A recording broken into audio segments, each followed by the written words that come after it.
L'eau gagne du terrain, les déchets débordent et le temps presse. Sur nos côtes, comme dans nos villes, l'urgence environnementale n'est plus une menace lointaine.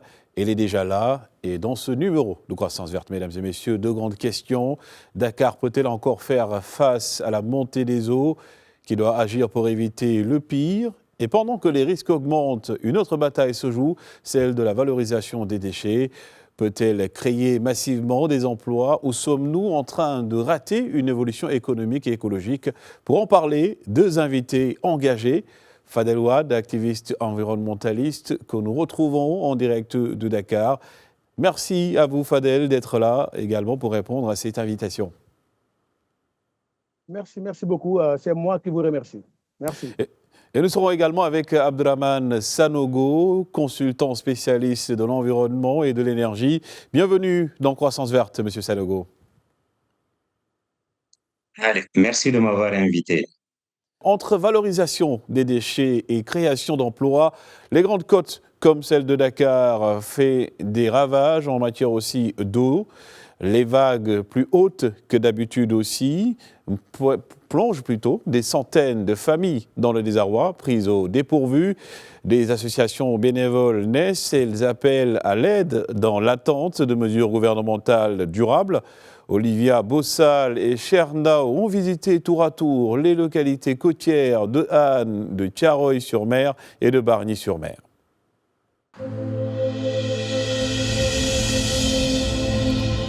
Sous ces décombres croupit désormais une vie de famille.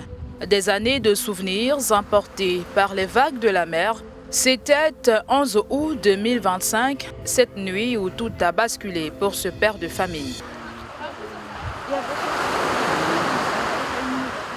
Ce jour-là, la mer lui a tout pris. Un scénario digne d'un film d'horreur que Maguette n'oubliera jamais. La mer avançait, puis creusait le mur et les voisins se sont accourus pour nous demander de quitter la maison. Et puis, quelques moments, quand on a pris le temps de sortir nos bagages, tu vois, quelques affaires qu'on pouvait prendre à la hâte, tu vois, le mur s'est effondré. Ensuite, tu vois, les chambres et tout, quoi, tu vois. Il y a vécu pendant 20 ans. La quarantaine révolue, l'homme est dévasté devant l'objectif de notre caméra. Ma femme, elle est chez sa mère, quoi. Moi, je suis chez un copain, tu vois. Mes soeurs et mes nièces, tu vois, on les a prêté une maison, pas en très bon état, tu vois. Donc, tu vois, on vit dans l'angoisse, quoi. Sa voisine, Kadji, vit dans la maison d'à côté avec sa famille. Sur les lieux de l'incident, la jeune dame essaye tant bien que mal de lui apporter réconfort dans cette épreuve. Tous deux se remémorent devant ces débris, ces beaux moments d'antan. Là, nous sommes à la baie de Anne, où s'étend une vingtaine de kilomètres d'eau. Sur ces côtes, le bruit des vagues est la plus entendue des mélodies par ses riverains. Mais derrière cette belle vue se cache l'ombre d'une destruction progressive. Ici, l'érosion côtière dévaste. Sur les sites cohabitent ruines, charançons et débris. Ce pêcheur lui aussi raconte le périple de ses journées. Depuis 20 ans, je suis dans la pêche. Je fais la pêche artisanale, mais je fais en même temps la pêche maritime. C'est difficile. Des fois tu gagnes, des fois tu ne gagnes pas. Parce que la mer, il n'y a pas plus de poissons. Des kilomètres plus loin à Bargny-sur-Mer, une autre famille pleure, charriée par la furie des vagues. Yacine est mère de famille. Native de la localité, elle est installée sur ce côté du littoral depuis 1976. 50 ans plus tard, la mer lui a volé son berceau. La mer était presque à 500 mètres des habitations. Mais maintenant, il frappe à nos portes. Chaque année qu'il y a houle, nous vivons le calvaire de voir nos maisons englouties. Parce que là où nous sommes, c'était une vaste maison parce que avant, les familles vivaient en concession. C'est dans cette douleur qu'est née son association, un réseau de valorisation de l'environnement et des côtes. Yacine s'est fait ainsi la voix des sans-voix. Les personnes sont coincées dans les chambres. On est obligé d'amener un maçon. C'est le maçon qui a coupé là pour évacuer les personnes. Donc dans ce genre de situation, comment on peut vivre aisément? Il y a un an, la sexagénaire lançait l'initiative Wadi Al Oul en vue de prévenir et d'amenuiser les dégâts des eaux dans sa communauté. Ces punaises nous servent à s'adapter. Ce sont nos propres moyens que nous posons là pour au moins diminuer l'aggravation de la mer. Toujours à Bargny, Fadel est bien connu dans sa localité. Depuis 2 décennies, il s'est engagé dans la lutte pour la protection de l'environnement et de la nature. Le temps d'un échange, il nous a baladés le long de cette rive qui fut autrefois les beaux jours de sa communauté. En 2006, l'État du Sénégal avait classé Bargny parmi les zones les plus vulnérables face au changement climatique.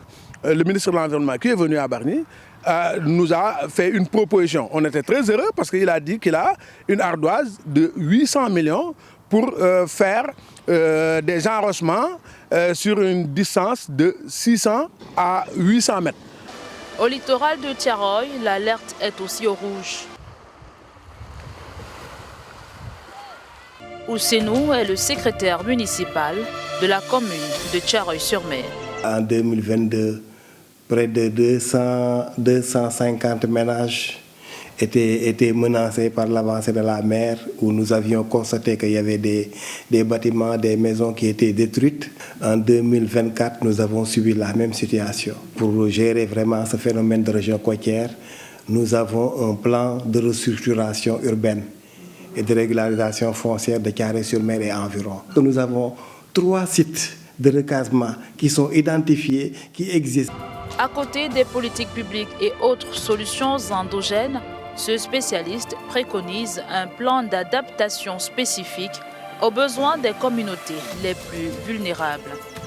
On peut vivre au bord de la mer en développant des politiques d'adaptation. L'une des mesures d'adaptation les plus prisées ou les plus demandées, c'est la construction d'infrastructures de digues de protection et contre l'avancée de la mer. Et alors, c'est une infrastructure qui n'est pas forcément demandée par toutes les communautés. Si vous prenez pour le cas de Bargny, au regard de la spécificité géomorphologique et du littoral, les communautés de Bargny demandent beaucoup plus des brise-lames. Selon les experts du groupe intergouvernemental sur l'évolution du climat, l'érosion côtière en Afrique menace gravement les littoraux, notamment en Afrique de l'Ouest, où le taux d'érosion moyen dépasse 1 à 2 mètres par an. Le phénomène est accéléré par le changement climatique et l'action humaine. Pour le cas du Sénégal, le président Bassirou Diomaye Faye mise sur la nécessité de restructurer des villages comme Thiaroye, Bargny et d'autres étouffés par une urbanisation non planifiée. Pour le chef de l'État sénégalais, l'urgence est double, soulager les sinistrés avec des solutions rapides tout en préparant avec l'aide de la coopération internationale un plan d'atténuation contre l'avancée inexorable de la mer. Merci encore d'avoir répondu à cette invitation, M. Ouad. C'est moi qui vous remercie. Alors, pourquoi Dakar prend-elle l'eau et pourquoi les quartiers côtiers paient-ils le prix fort? Voilà, merci beaucoup. À Dakar, vous savez, on a 2 problématiques. L'un, c'est dû au changement climatique, ou bien même les 2. Mais dans les zones côtières, là où j'habite par exemple à Bargny, Yen, Sendou, Thiaroye, donc c'est des problèmes liés au changement climatique, donc à l'avancée de la mer. Mais il y a l'autre aspect qui est lié aux inondations. Donc Dakar a 2 problèmes majeurs, les inondations et l'érosion côtière. Donc nous avons, c'est des problèmes que les populations ne peuvent pas faire face parce que c'est tellement, pour l'adaptation même, c'est tellement coûteux. Donc c'est ces 2 problèmes que Dakar est en train Dakar est entre 2 feux, quoi, comme si je peux m'exprimer ainsi. L'érosion côtière et les inondations. Vivre avec l'eau, est-ce donc une solution réaliste ou illusion dangereuse s'agissant de l'urbanisation aussi anarchique qui est responsable? Et aussi, peut-on encore réparer?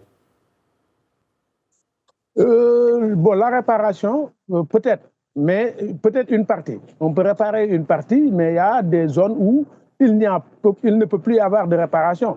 Parce que vous savez, quand il s'agit par exemple de l'avancée de la mer, ce que les gens peuvent faire, c'est essayer de s'adapter, c'est de mettre des pneus, c'est de mettre des sacs de riz vides, parce que l'adaptation coûte trop cher. Donc effectivement, les populations n'ont pas le choix. Si c'est les gens qui habitent dans les inondations, à Yeumbeul, à Thiaroye et autres, leur problème c'est les inondations. Eux aussi, la plupart d'entre eux ont même quitté leur maison. Quand vous allez là-bas, vous voyez des maisons qu'on a quittées, ça fait plus de 10 ans, et leur propriétaire ne peut plus de retourner. Donc c'est un véritable problème que vivent les communautés, soit pour les inondations et pour les régions côtières. Et face aussi à l'urgence qui doit agir en priorité, l'État, les collectivités ou les habitants selon vous? Pratiquement, chacun a sa part de responsabilité. Parce que l'État doit d'abord identifier les zones d'habitation, les zones industrielles et les zones agricoles. Malheureusement, ça n'existe pas. Les gens, la responsabilité des populations, c'est lorsqu'ils vont habiter dans des zones non édificantes. Dans des zones humides, ils vont y mettre là, c'est la responsabilité des communautés. Les collectivités territoriales ont aussi leurs responsabilités. Parce que quand vous venez dans notre département, ils ont remblayé des rivières pour en faire des sites d'habitation. Et les rivières, quand tu les remblais, mais bonjour les dégâts, c'est pourquoi effectivement les cours d'eau qu'on a remblés, maintenant l'eau va trouver un autre passage et vous verrez des zones qui n'ont jamais eu de problème d'inondation, qui commencent maintenant à avoir les problèmes d'inondation. Donc parmi ces trois, que ce soit l'État, les collectivités territoriales et les populations, chacun a une responsabilité. Oui. Et justement, M. Wade, si on ne fait rien plus tôt, jusqu'où peut aller la catastrophe et quand faut-il dire stop?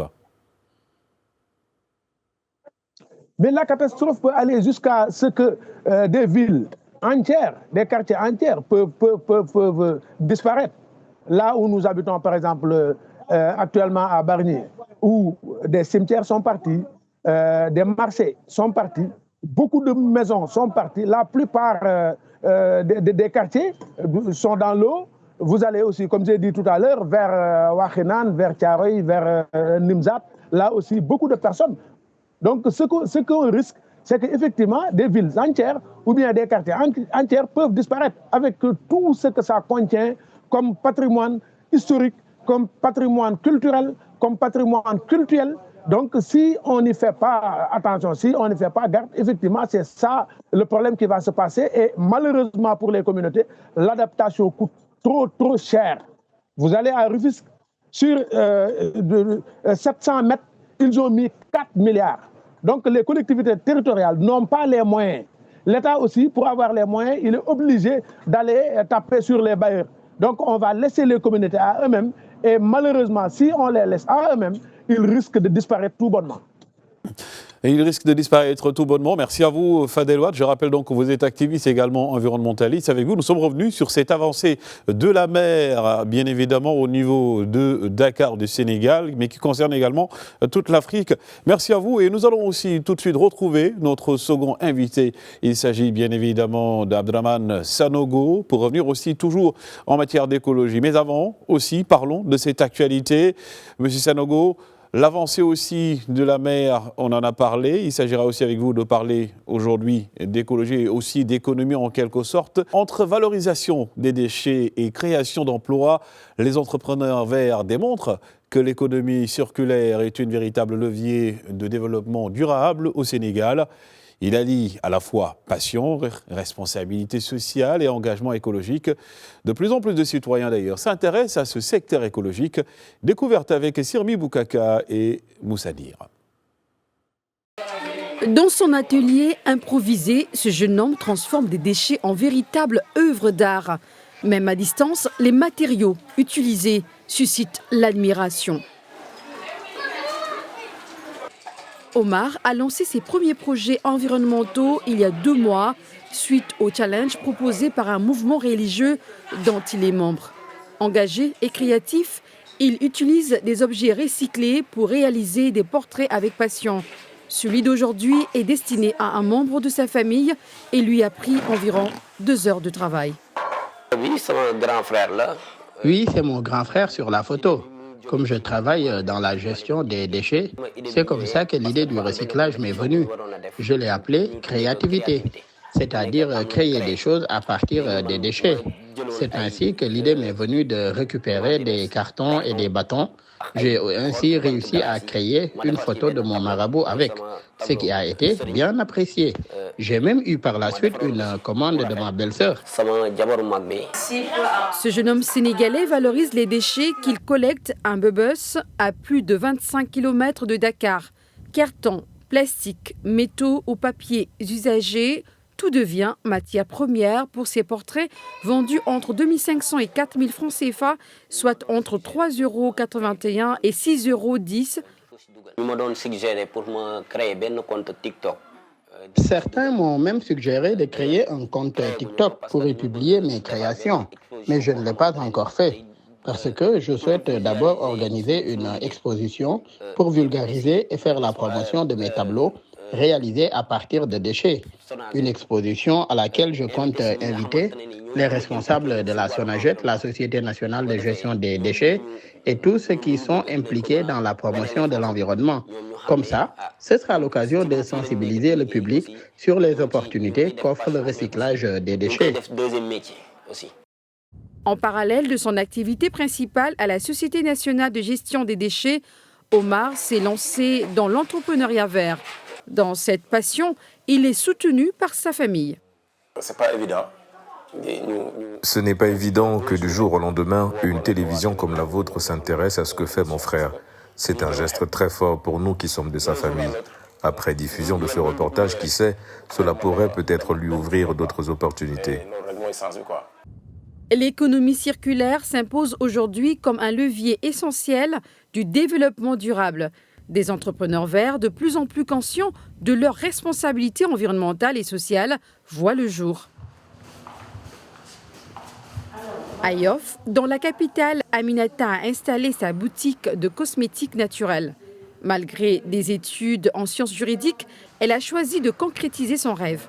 C'est une passion, c'est la volonté surtout de valoriser les richesses nationales, de notre patrimoine national, parce qu'on en trouve vraiment beaucoup. Donc, pour valoriser la richesse.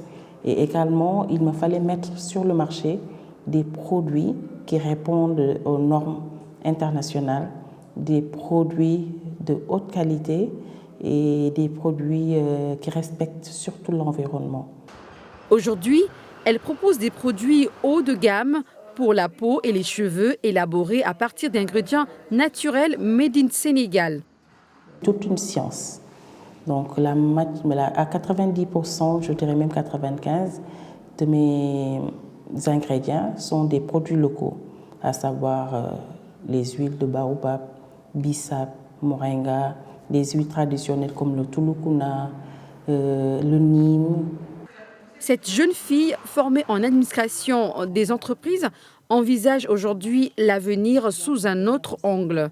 Quand je vais des projets chez Amirel, je pensais que j'allais en fait travailler sur le côté administratif. Seulement, il y avait un poste vacant de responsable achat, approvisionnement.